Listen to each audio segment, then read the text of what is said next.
It happens tonight. President Trump goes to Greenville, North Carolina for a rally. He's going to bring some fire after all the tough week he's had. Earlier this morning, he tweeted this.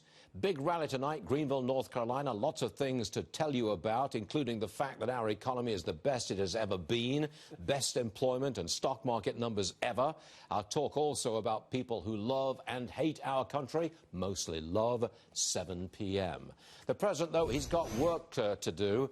In 2016, he beat Hillary by about 3 points. But since the election of 2016, his approval rating has dropped 21 points in that state. Greg Murphy is with us, North Carolina Republican State Representative. Sir, he's got some work to do. He's got a lot of ground to make up, hasn't he?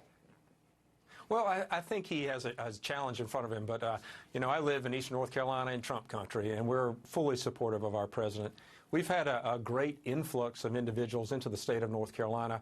Serving in the state legislature, we've put lower tax regimens, and we've been really pro-business, so it's pulled a lot of people into North Carolina, and some of those folks come from Democratic states, so there is an influx of, you know, a left-leaning influence. But with the president, what he's doing with our economy and what he's doing for our nation as a whole, I really see him winning North Carolina. Now, the African-American population in North Carolina goes 89% to 8% for Mr. Trump. That was the election of 2016. Hillary got 89%, Trump got 8%.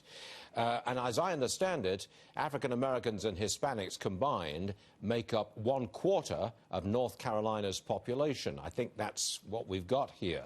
So you've got a problem with the minority community. How do you get around that? How do you get over that? Well, I don't really look at it as that way, and I don't think the president does also. I think the president looks at the economy and looks at people being employed, having money in their pockets. I mean, real wages are higher than they've been in many, many decades.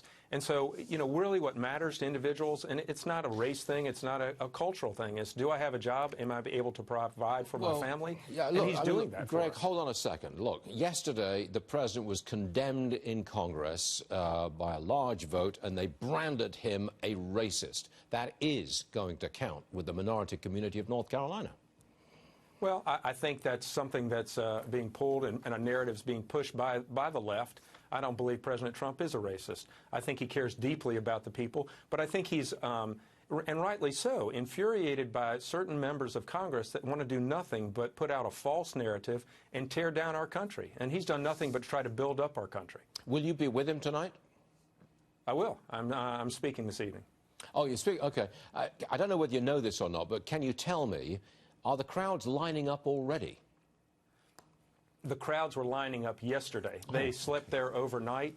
You know, the heat in North Carolina here is pretty hot today. You know, heat index is going to be about 106.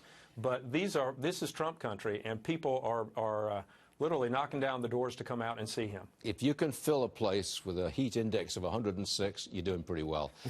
Greg Murphy, North Carolina guy. Thanks for joining us, sir. Appreciate it. Thank you. Thank you so much. Sure thing. Have a great day. All right, more Varney coming for you after this.